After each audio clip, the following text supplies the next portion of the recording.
bringing you the truth, or something like the truth. This is the Bottom Line Podcast from 100.7 The Score. I'm Mike Hebert, owner of Cantex Roofing and Construction. Every day is game day, and we'll get it right when it comes to your roofing, construction, windows, and mirrors. Call Cantex Roofing and Construction today. Together, we are one serving you. Hey, what's happening? Happy Thursday. Good afternoon and welcome. You got the Bottom Line on 100.7 The Score, 100.7 The Score mobile app, TSportsNetwork.com, and on TV, Fox 34 News Now, YouTube, Fire Stick, Roku, Apple TV, tons of ways to take us in. However you're doing so, we are thrilled that you've chosen to make us part of your Thursday afternoon. Alongside Matt Estenson, I'm Chois Woodman. Brennan Riker across the way on the wheels. You can also hit us up if you'd like to. Your thoughts and comments welcome on the Yates Flooring Center chat line through that 100.7 The Score mobile app. You can take the app anywhere with you. Even listen in out in Chilhowie, Virginia. Nope. What's up, Matt? Not much, man. How you been? Happy Thursday. I'm good. Last time you were on these airwaves was Saturday prior to the Houston game. Yeah. And Texas Tech went and won by 24 points. Mm-hmm. They did. And you, if I remember correctly, you were predicting it to be a pretty wide margin, right? Yeah, I was thinking we'd still hit the 40 mark. Okay. 40, you weren't that far off, but 40. I think I went 45-10. Okay, was my prediction. Just turn a couple field goals into touchdowns, and that would have been pretty easily touched. But Red Raiders took care of business in that one. We look ahead to a 4-2 Kansas team that comes to town. We'll dive into that matchup a little bit more today. Break it down by the numbers. Get into a few different topics across the world of sport as well, but Red Raiders remain undefeated as we sit here on October 9th. I think most in Lubbock probably expected you to be undefeated. There's an exception of some that thought you may lose in Utah. But so far this season has tracked as to how most Red Raider fans had hoped and some expected. Even saying that, 5 games deep, I still don't think I would have felt the way I feel about this team. I felt like you could and would go win the Big 12. I don't think I felt prior to the season that you could and would be a national championship contender. Yeah. Like I thought you would be, okay, you might be the best of this league and get your way into the college football playoff, and I'd be happy with that. But now we're talking about a team that is looking as good as anybody in the country through the first 5 games. Yeah, I still feel like the puppy love preseason is still with me. Like they're still so. I guess I'm impressed week after week, which is not a normal feeling to be a Texas Tech fan. Yeah, it's a different feeling for sure. I think before the season started, I kind of had a set mindset of win the Big 12, at least compete for it, and lose first-round playoffs kind of team is my expectations. And now they're starting to get a little bit higher where I do feel like Texas Tech can compete for a national championship. Beating up on Utah in Utah and then turning around and beating up Houston at Houston. Yep. I don't think, and maybe this is the homer in me, I don't think Houston got enough credit for the team they are this year. They've kind of turned around their team. I mean, they were undefeated, regardless of who they played. You can only play who's in front of you kind of thing, because that seems to be the knock still on Texas Tech is, you haven't really played nobody outside of Utah, and that is simply not true. You have kind of the main dish of your schedule coming up right now. Sure. You really started at Utah, but what scares me is you're in the thick of your schedule now. You've got Kansas here, and then that Arizona State game has got to be kind of a beam on your schedule for everybody. At least for me, it is. I'll speak that's the one that I hope the players aren't overlooking Kansas, but man, I am already V-lining the Arizona State game as one of the it's kind of how I am, yeah, tough games that you've got this year. And then, not to try to jump too far ahead, but you kind of have that same mentality. If you get to Arizona State and you're undefeated, your next vision from my fan perspective is BYU. So this is where it gets hard when you're a good team, and this is why it's hard. You see it year after year. These top 10 teams have slip-ups, is because the pressure mounts week after week when you have that 0 on your loss column. It's something that fans in Lubbock aren't used to. It's something that this university is not used to. It's something that probably every player on our team is not used to, is running the table and having that pressure. So they've looked good so far. Like I said, and they've continued to impress me. The defense, I think, even more than the offense, is insane. That it's you control everything. I had high expectations prior to the season, Matt, and I know you did, and most did. But it's still you've exceeded those expectations to this point in the season with how you've played. Every test that's been put in front of the Red Raiders, and mind you, it's not the tests of some other teams in the country, but like you said, you play the schedule that's in front of you, and Texas Tech has passed with flying colors. I'm saying that knowing full and well you could have put 50 points up against Houston. Heck, you could have put 50 points up against Utah. There's still plenty of meat left on the bone there. Mm-hmm. It's not like you've played perfect games the last couple times out. You've been, I won't say far from it, but you've been a ways from it. Offensively, penalties, there's plenty of areas to still improve, yet you're blowing teams out on the road in conference play. In a league also that the last few seasons has been known for not having blowouts. There's been a league that has been known for its parity. Yep. So the fact that you've gone and done it to upper echelon teams, undefeated teams at the time, is what's impressive, but you said it right there. It starts with the defense.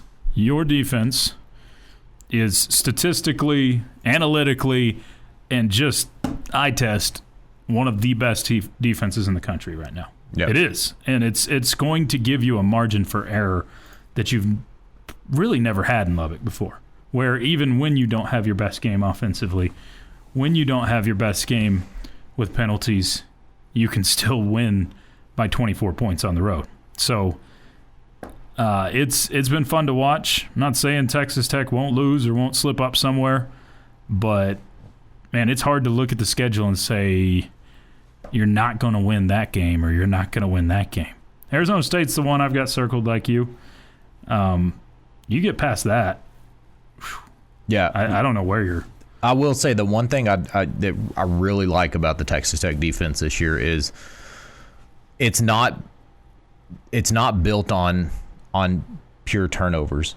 No, they are simply a 3-and-out, and to me, that's a much more sustainable defense than Absolutely. saying, "Hey, yes, we lead the nation in turnovers. We happen to catch the interceptions or cause the big fumbles." Like, that's good and all, and I think that's better to have like kind of as a bonus to your defense. But I'm much more happier with a defense that gets 3-and-outs constantly, because that means you are just dragging the offense into deep waters every single possession and making them work for a first down. Getting to the point, but taking the scenic route to get there. This is the Bottom Line Podcast from 100.7 The Score. Thrilled to be part of your Thursday afternoon. It's the Bottom Line on 100.7 The Score and the 100.7 The Score mobile app. Choice Matt, Brennan, all with you from the First United Bank studio. We'll get back to a few more of your thoughts and comments on the Yates Flooring Center chat line. I guess let's do that right now. Oh, I did want to get your thoughts before we get to the chat line. Did you see Eric Spoelstra? Yeah. To be the next Team USA basketball coach. Yeah, I'm for it. I think I'm for that. I have no beef. Spoelstra's the guy that I was probably most wrong on in thinking he is just a puppet.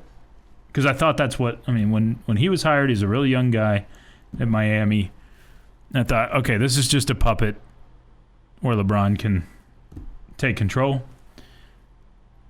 But he has proven himself time and time again to be a good coach. So I think this is a good get for her. And he's the longest tenured NBA coach. That's crazy. That's not when you think about it. Since Pop retired, then he's next. Yeah, he is a good coach. He's taken some rough teams into the playoffs, and all things considered, I welcome the change over Steve Kerr. I think he's kind of ran his course as the Olympic coach. So,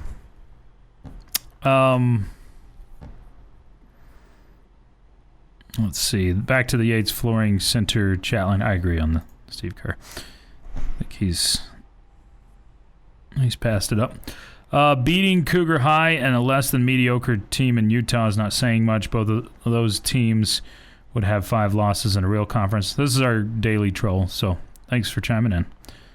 You're wrong, and anybody with a half a brain would know that. Undefeated teams on the road. This week's matchup may tell us a lot. Arizona State versus Utah in particular. Matchups. Yeah, I think that game is definitely the one I'm most interested in outside of the one in Lubbock this weekend. Mm-hmm. Arizona State, Utah. I keep mulling over what's the best for Texas Tech. What's the best result? Well, I was going to say, not just best for Texas Tech, but what would be your preferred outcome of that? Would it be that Arizona State wins and gets a little higher of a rank before your battle? Because that would be mine. I don't want Arizona State to lose and have... I think you want whatever the best team actually is to win this game. I think that's what you want. Either way, whoever's got the best shot at facing you in Arlington, that's who you want to win this game. Because you want whoever faces you in Arlington to have the best or the highest number possible next to their name. I don't. For respect to the conference. It's going to help seeding. You win the Big 12, I don't care who you're playing. You're fine, right? Right, but it's going to help seeding eventually. That's what it's going to come down to. If you believe, hey, Texas Tech's the class of the league, then it gets into seeding conversations of, hey, you want to be a good seed in Lubbock or even be one of those 4 teams that gets a bye. If and a lot of if right here, but if Texas Tech is undefeated at the end of the season, you'll have a bye in the playoffs. Simply because I want to believe that's true, but I also... I think it's 100%. 100%. Okay. Yeah. The Big Ten's going to knock each other out of some of these top ranks. The SEC's already started doing it. That's what I'm saying. But the one loner in the top 5 that has a clear shot to me is Miami. You need upsets to happen. The ACC is absolutely leagues. Just atrocious. Yeah. That they should run the table as well. But Ohio State, Oregon, and Indiana, you for sure one of those teams, but you can probably make the case that 2 of those teams are going to have a loss or 2 on their record, at least one. Yeah. So I think that you just take care of business. I don't think you have a winning outcome for this week, because if Utah gets beat, well, then it kind of speaks to the fact that they weren't as good as what everybody thought they were. Right? That's what the argument would be. If Arizona State gets beat, it takes a ranked opponent away from your schedule the following week. So I just don't think you worry about it as a Tech fan, and you just play whatever happens. And this text, of course, every team Tech beats is nobody, and everyone your team plays against is the best in the galaxy, right? I think he was responding to the other texter. Yep. I'm going to bring y'all some Spam hot dogs. For why? Does that have to do with anything we've talked about, or is that just a random text from old Razzle Dazzle? I like Spam. I do. Oh, he's talking about at Game Day Live. Oh, okay. See, this is why Brennan's there, to help my brain that forgets things 2 minutes later. How do I... Yeah, how do you... I'll go raw, but I'm throw it in a pan and fry it. With mayonnaise and some bread? Oh, no. I'll go just straight up. Plain. Yeah, I can eat it plain, but yeah, we grew up eating Spam sandwiches all the time. Yeah, we didn't, but I like it. And my wife is from Hawaii, so she eats. Your wife is from Hawaii? Why am I just learning of this? She eats, what is it? I forgot. I'll butcher the words. I'm not going to say it, but it's the Spam wrapped in seaweed with rice. Spam masubi or something like that. I don't remember. It's something like that. At but the Hawaiian Bros place. I actually have. Yeah, I have. That's the only way I know it. Wait, so is she Hawaiian or is she just a white girl from Hawaii? A white girl. Okay. I think she just grew up in Hawaii. But she grew up in Hawaii. I mean, that's and crazy. Then she left the island at 17. She just packed packed her stuff up and left by herself. Wow. So I did not know that. Yeah, and now drug her here. You drug her to West Texas, a little different than Hawaii. Yeah. Slightly. Met in Colorado and drug her here. So she lived in two of the amazing, beautiful places. And then the third one. Yeah, sure. Could this game be a shootout? I'd be shocked if Kansas scores more than 17. Not having Rodriguez could be an advantage for them. If you don't have Jacob Rodriguez, that'd be an advantage. He's listed as questionable. I'd be surprised if Jacob Rodriguez doesn't play in this game. As of right now. Yeah. I don't take a lot or put a lot of weight into the first injury report that comes out in these Big 12 reports so far. You got Howard Sampson on that list, and you got Jacob Rodriguez. Two names you definitely don't want to miss. Your left tackle and your All-American linebacker. But I guess we'll find out on those guys as the week goes along. I'd be very surprised if Jacob Rodriguez isn't playing. Same. In this game. But we'll see. I think you're still good at linebacker, but replacing an All-American that's a big gap. Yeah. Yeah, even with Ben Roberts and John Curry, who are excellent and did a good job when Rodriguez had to go out against Houston, those two can hold down a defense just fine. Rodriguez just makes plays. It would make me a bit nervous if Rodriguez doesn't play for the fact of Jalon Daniels he's got some wheels on him. Absolutely. So you definitely want your 100%. Yeah. 100%. So. Yes. Could it get into a shootout? I think so. I'll bring up something a little bit later on Kansas. There's one thing that makes me slightly nervous about their offense, but not one thing. It is Jalon Daniels. Yeah. But he's a playmaker. He can be as good as any quarterback in this league when he is on. If you can contain him, force him to sit in a pocket, and put pressure on him, he makes stupid decisions often. Yeah. When he has pressure. So the closeness of this game hinges on the shoulders of Jalon Daniels. If Kansas is going to keep it close, Jalon Daniels is going to be playing well and hurting Tech with his legs, I would think. If Kansas gets blown out, I think a lot of it's going to be on the shoulders of Jalon Daniels again, because you're not going to count on their defense. I think Texas Tech's going to score some points in this game. Yeah, you just can't allow Jalon to get outside the pocket, and I think that's where, of course, your defense has stopped all year. You know, we saw that in Utah, where you contain them. You keep the end straight down. You don't sink in when you get after it, and just make them throw. Just make them throw. That should be the game plan. If that'd be at least my game plan, is to make Jalon throw and beat you with his arm, because I don't think he can. Don't disagree. More from you on the Aids Flooring Center chat line. We'll continue to get some of those thoughts in a moment. It's the bottom line on 100.7 The Score.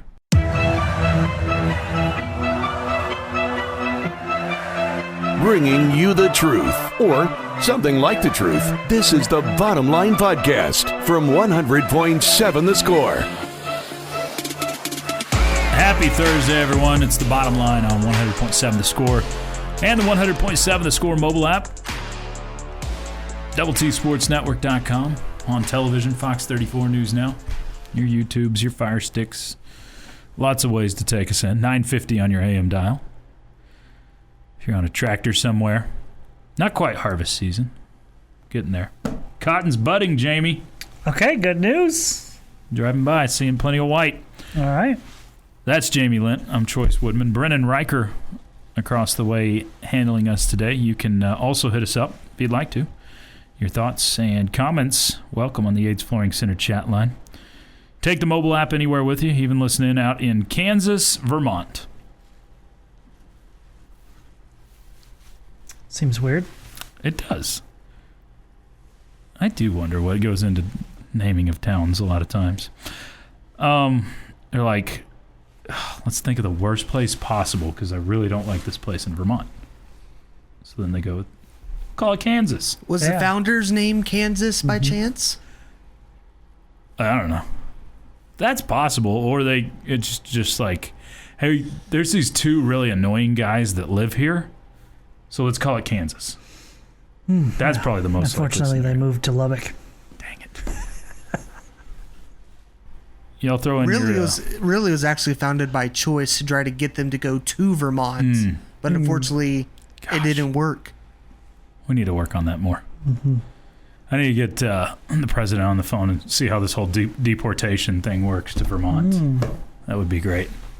We got a couple of non-native Texans here that need to be shipped out. Okay. Jamie just went palms up. What about me? You've been here longer than you've been in New York, right? Mm-hmm. Okay. I think that counts as, what is it? What's the word? Something domain? I don't know.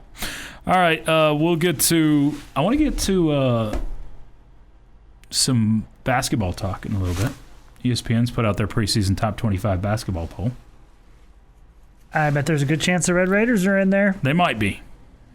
Not going to spoil it, though. They are. But, Jamie, there is one thing that has me slightly nervous for Saturday. I guess two things. One is if this is... I think everybody kind of forgot the definition of a trap game last week. And we're asking about how Houston could be a trap game.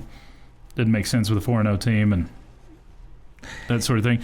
This week could actually be a trap game. I would agree. Because you've got Arizona State on the other side, the defending Big 12 champ. Yep. Feeling pretty good about yourself, 5-0. So that's one thing that has me nervous. But as far as the actual game itself, do you remember where Shield Wood was last year? He was at Houston. Do you know what Houston's biggest struggle was last year defensively? No. It was the Kansas Jayhawks. Houston lost on October 19th, 42-14 to Kansas. Okay. Most points by quite a bit that they gave up. The second most, they lost a game 34-0 to Cincinnati, and they also lost a conference game 30-18 in the last game of the season against BYU. Two of those three games, Jamie, there is a common denominator. Okay. A quarterback that ran for over 50 yards in the game. And Jalon Daniels, in his outing against Houston, mind you, this is not the Texas Tech defense of this year, but I'm just saying it is against Shieldwood's defense a season ago. Daniels went 16 of 21 passing, 247 yards, and 3 touchdowns. Really good day. Yeah. Add to 7 carries, 58 yards, and a touchdown, 8.3 yards per carry. He had a really nice day. Now, we know Jalon Daniels can have excellent days and he can have terrible days. Sometimes inside the same game. He can make great decisions, look Heisman-esque at times, and actually lose games for his team as well. What is your concern, nervousness level towards Jalon Daniels? I think he's good. I think he's top half of the Big 12 conference good. I agree with your point about, man, on certain days he can look like the best in the conference, and certain days he can look like the worst in the conference. We've gotten to see plenty of him since it's his 6th year at Kansas. I don't fear that he beats you all by himself. And I think your roster is so much better than theirs. That's why I'm not worried. And Shieldwood's defense may have struggled with the Jayhawks last year, but Shieldwood's got better pieces to play with this year. Yeah, I think quarterback mobility gives me PTSD as a Red Raider fan in general, and I get it. It's just as a fan. Yeah, but we haven't struggled with that this year that much. I think the Chris, what was his name?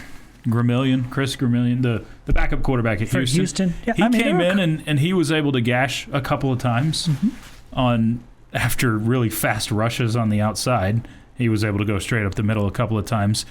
But you also weren't necessarily preparing for that because that was not Wigman's style. He's more of a scramble to throw guy. Can beat you with the legs, but you weren't expecting to face that guy. This is a whole week where you are preparing for Jalon Daniels to move. He's not running as much this year as he has in the past, if you just look at the numbers and watch him. But he still does have that capability to beat you with his legs. So largely, I am still with you, Jamie. I'm not, losing sleep over it or anything like that. But if there's anything that kind of gives me pause for this game, it is that. It's that Jalon Daniels has playmaking ability and did have success a season ago against Shieldwood's defense. Mind you, completely, well, I say completely, almost completely different defense minus A.J. Holmes. So, we'll see. Someone says Milo harvest is going. All right. Thanks to all the Milo farmers out there. Have you ever had any Milo, Jamie? Milo Hamilton. I knew you were going to come up with an athlete's name. Play-by-play guy.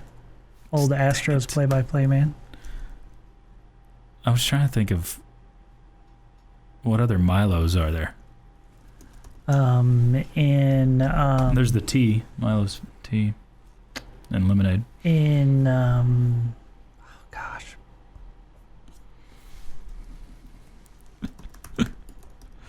Jumanji, the last Jumanji. Danny Glover is Milo, isn't he? Yeah. I did not watch the last Jumanji. I'm not against it. I just haven't gotten around to it. Yeah. Is it funny? Yeah, it's good. Better than the second one? I thought that one was really funny. I like the second one better. I thought the second one was really funny. But I like them both. Jack Black being a girl. Yeah, I like the second one better, but they were both good. It's the bottom line. Dive into more of your thoughts and a little Tech basketball talk coming up on 100.7 The Score. Bringing you the truth, or something like the truth. This is the Bottom Line Podcast from 100.7 The Score. Alongside Jamie Lent, I'm Chois Woodman. And you're hanging out with the Bottom Line on 100.7 The Score and the 100.7 The Score mobile app. We'll keep getting to your thoughts from the Yates Flooring Center chat line. Coming up here in a little bit, I want to stop off to the side and talk a little Red Raider basketball. Jamie, we're not that far out. Less than a month from yeah. Tipping the season off. And you're going to have a pretty good basketball team. We've talked a lot about how good your football team is. 9th in the country right now. ESPN has posted their preseason top 25. They say, it sounds weird the way they've put this, Jeff Borzello. Men's preseason top 25. Final rankings for the preseason. He's been going through and ranking before, but this is the final one before the tip-off. So not going to change anymore. He's been changing them as different news comes out about each teams and those sorts of things. But who do you think the highest ranked? Well, who do you think is number one in the country? Any ideas? Houston. It is not Houston. They are the highest ranked Big 12 team. It's Duke. Also not Duke. Purdue. Purdue is number 1. Florida is 2, and Houston is 3. They got UConn 4, the St. John's Red Storm at number 5. Louisville 6, now your second Big 12 team, BYU at number 7. People are pretty high on this Debansa. I'll figure it out somewhere during the season. The number 1 player in the country coming in. Okay. AJ, we'll call him. I don't know ball. Michigan's 8. Kentucky's 9. Duke is 10. And there are your Red Raiders at 11. He moved them down from 10. It's disappointing. In his last rankings. It says Darian Williams entered the transfer portal. Entering the portal put a damper on Texas Tech this offseason, but the Red Raiders should still have one of the best college basketball. Should have one of the college basketball's elite inside-outside duos. It said the best. Christian Anderson and, of course, J.T. Toppin, the All-American. Over the second half of last season, Toppin was arguably the third best player in the country behind Flagg and Walter Clayton Jr. that beat Tech. And then Grant McCaslin's transfer haul led by versatile Lewan Watts and shot blocker Luke Bamboye will take on heavy immediate minutes. Are you kind of just turn it over to Grant McCaslin and Grant McCaslin we trust at this point? Because this is another mostly new roster. Yes, you have 2 players that are maybe the best duo returning in the country, but you got everything around them, or most everything around them is going to be new here. And I guess that's the way for almost all of college basketball at this point, right? I think it's partly about Coach McCaslin, but I think it's partly about you just look at the guys that you've brought in. True. And what other schools wanted them. You know that, if there's, top programs in the country are wanting these guys and they're coming here, I think you have a lot of confidence that we're not the only ones that saw this. It's not like we got a bunch of diamonds in the rough or anything. We went out and got some great players from other schools. So I think that the I would say the not necessarily the ratings of the guys, but just knowing how in demand those guys were from other schools have me thinking, man, we got another great roster here. I think, Jamie, what's interesting is you went and almost tried to duplicate your roster from last year. I feel like that's what you attempted to do. Yeah.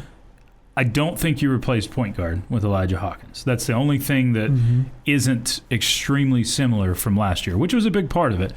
Yeah, last year's roster, if you close out against Florida, you're playing in the Final Four, and who knows what happens there, because Florida went on to win the national championship. But you've got Watts, who I think will be, this may sound crazy, I think he will be just as productive as Darian Williams was. I don't know if he has the clutch gene that Darian Williams had. That's where someone's got to take over the clutch role for Darian Williams. But Lawan Watts, I think, will be just as productive there. Tyree Bryan is supposedly a shooter just like Chance McMillan.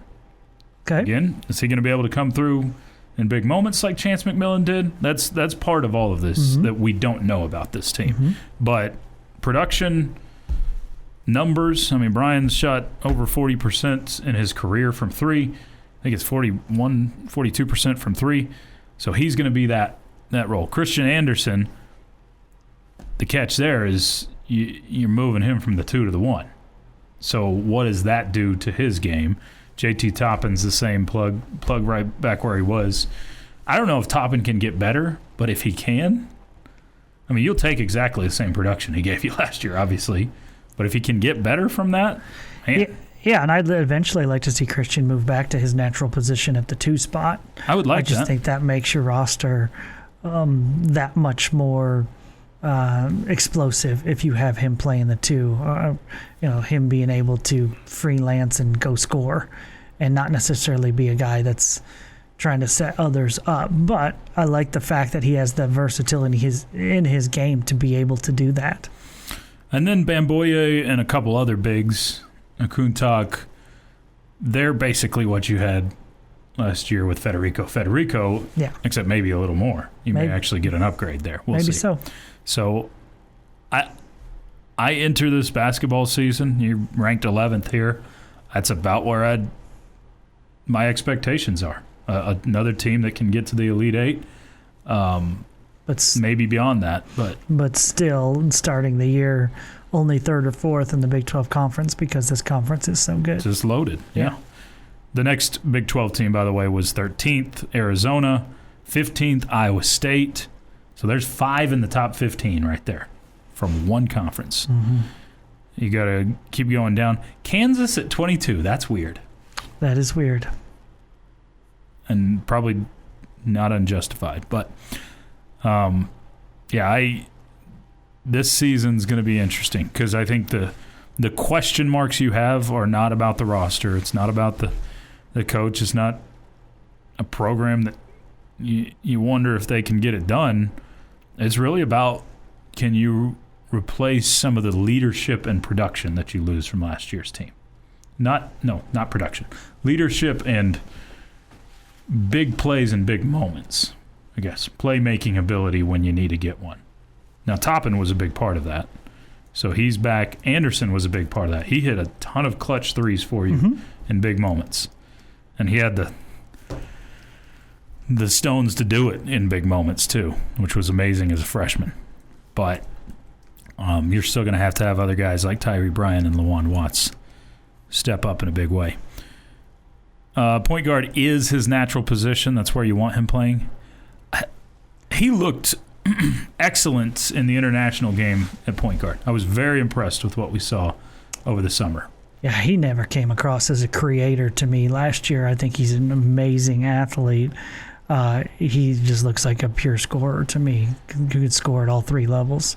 I never looked at him last year and said that looks like a point guard to me. But did you feel different when you watched him this summer? I thought he played great. I don't know the level of competition is as high as he'll get. Sure. Yeah. Sure. Playing here, but I felt like he looked solid doing it, which is great that he can play either position. But again, I think because he's such a great scorer, you want that being what his primary job is, not setting up others. Yeah, I think if you can have him as a combo, especially while you're working the freshmen in at point guard or some of the freshmen in at point guard. Absolutely, no question. Then that would be good because if one of those guys can step up and be immediate contributor. I think one of the reasons it went so well last year is because you had a true point guard. Yeah, I don't disagree. Playing point guard, a pass-first guy. We do not want Christian Anderson being a pass-first guy. Yeah, it's too much of a playmaker. Yeah. It's the bottom line on 100.7 Score. Getting to the point, but taking the scenic route to get there. This is the Bottom Line Podcast from 100.7 The Score. Happy to be part of your Thursday. This is the Bottom Line on 100.7 The Score and the 100.7 Score mobile app. Got about 90 minutes left with you in the program. Still plenty to get into. I want to pick Jamie's brain on a few things. Couple of basketball residual thoughts. Make sure Chuck knows Purdue is number 1. Sure, it's killing him. Does he feel about Purdue the way he does about Newhow? Similar? He really does not like Purdue. Is it just because they've never done anything and they get a lot of respect? And by done anything, I mean win a national championship. I'm not really sure. Well, I'm not really sure. I'm not a Matt Painter guy. They probably beat Kansas in a game in 1973 or something. You know. I really like Matt Painter. I know they haven't. They've never lived up quite to that hype, but it's not really Matt Painter's fault. But I think it falls on the head coach when you have good teams and they don't live up to the hype. I'm just talking about from media perspective of the media always kind of overhyping Purdue, but I think he's genuinely a good basketball coach. Okay. I really liked him during the Glenn Big Dog Robinson era. I'll take your word for it. Glenn Robinson. Oh, okay. The guy that played for the Hornets? Glenn Robinson played for a bunch of teams. I cannot even remember who he went to first. I want to say he played for the Hornets. I don't remember if it's the Hornets or not. Yes. But he was traded there. That wasn't his original team. Who was he drafted by? That is what I'm trying to figure out. Glenn Big Dog Robinson.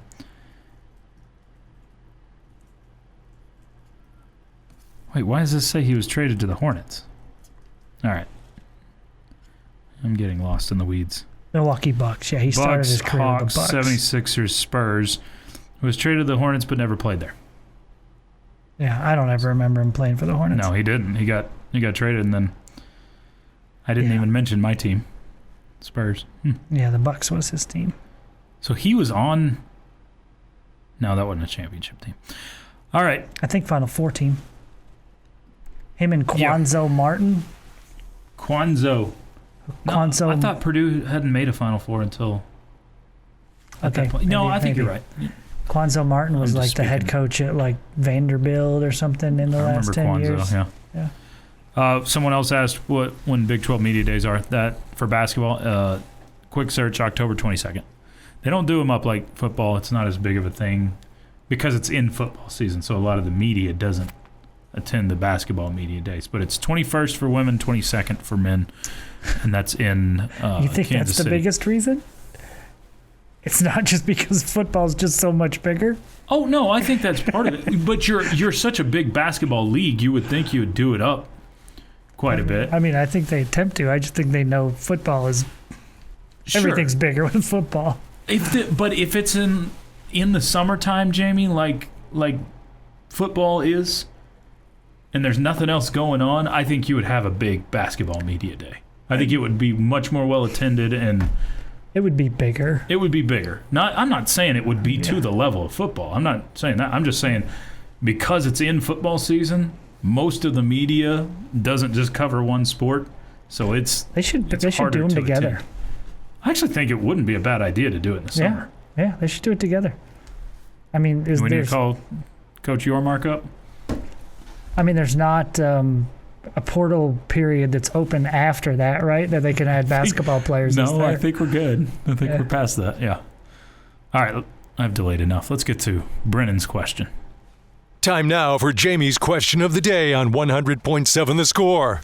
Brought to you by someone not named Jamie and presented by Connecticut of West Texas. Life's hard, your water shouldn't be. All right. Simple question today. And you have you can give me two answers. Be two offensive players, two defensive players, or an offensive and a defensive player. Okay. Or if you want to go special teams, you can do that too. I'm confused already. Well, let me get to the question. Okay. Which two Red Raiders will need to have a great performance for Tech to beat Kansas on Saturday? None. I was about to say, you could play average everywhere and beat them. For the sake of the question, I think All right, go ahead. I was going to go your two quarterbacks. And by quarterbacks, I mean quarterback of the offense and of the defense, Jacob Rodriguez and Baron Morton. And that can be my default answer for almost any game. I'll take Baron Morton because I think the obvious thing here is if you're going to lose the game, it probably is due to you struggling in the turnover department. Okay. Yep. And so I'll start there with Baron Morton. I'm going to flip to the defensive side of the ball, and I'm going to say you need Lee Hunter to play well. Okay. Because I think the key to Jalon Daniels is to make sure that he is not getting outside the pocket and killing you on the ground. So I think your Jacob Rodriguez is a good answer, and I think Lee Hunter's right there with him because he's the guy that when Height and Bailey are coming from the edges, that Lee Hunter is going to keep him from escaping right up the middle. Yeah, it gets into these football terms like rush lane discipline. I think that's important this week because... Yeah, I think it's huge this week, just like it was against Utah, and I thought we were terrific. Oh, you're against excellent Utah. there. Yeah. Absolutely. Yeah. I'm along similar lines of Jamie. I think Romello Height and David Bailey need to have a great night in order to contain Jalon Daniels, be chaotic and force him to make quick decisions. You can't let him sit back there and decide whether or not he wants to use his feet to beat you. And if those two play the way that they did against Houston and Utah, you should have a great night. I think you'll be fine with average defensive back play. Your inside linebackers will do what they do, and you can have an average night offensively, but setting the edge and containing Daniels is going to be paramount to winning on Saturday. I think if I was going, who would I want to see have a big game?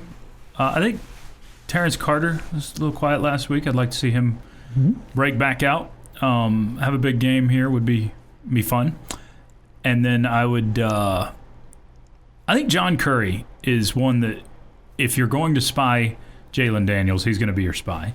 So I think he's one that will have an opportunity to be the container. That's a really good one. So, yeah, I think you'll use that star, Raider, whatever they call that position now, to spy the quarterback. And you're a good enough defense to play everything else pretty well straight up. So I don't – if you can keep him under control – and if you can get pressure on him, which I think you will be able to, he does make bad decisions like a lot of quarterbacks under duress. And I would not be surprised to see a couple of picks or a strip sack or something like that in this game where you're setting your offense up.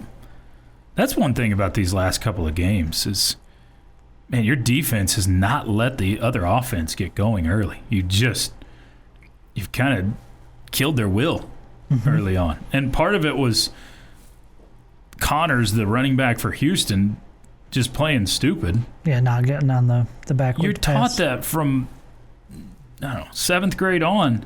If you're a running back and there's any chance that incomplete pass, go get it. I mean, you can be 2 yards ahead of the line of scrimmage and you still fall on it, just in case. Really, every position is taught that. Yeah. So, I mean, you got fortunate on that one, but still, it just feels like you have made teams and quarterbacks in particular so uncomfortable in recent weeks, and I don't think it's going to be much different this week. This one from the chat line. It's been fun, too. Oh, yeah. It is fun. Whoever said defense wasn't fun, you were lying. Okay, no one ever said that, but told us the offense was so much fun. I still like the offense, but that's also fun. Just being able to impose your will on defense the way it has been. Something we have hardly ever seen ever. Yep. It's so different. You asked who you wanted to see have a big game this week. Micah Hudson. I just because I think it's a great story, I want him to do well. He's getting his chance as a kick returner. Maybe he can have a big day and get a long return for us. It's kind of like the same situation as last year, a similar situation where it's who he's playing behind. It's not that Micah Hudson's not good enough to get on the field. Reggie Virgil's he's playing directly behind. So yeah, no doubt. You had great players last year. You brought in more great players this year at the wide receiver position. It's still surprising to me as a 5-star that he hasn't been able to force his way onto the field more. Well, maybe he will be able to. Yeah, hope so. This has been the Bottom Line Podcast from 100.7 The Score. Go to 100-7thescore.com for more from the Double T Sports Network.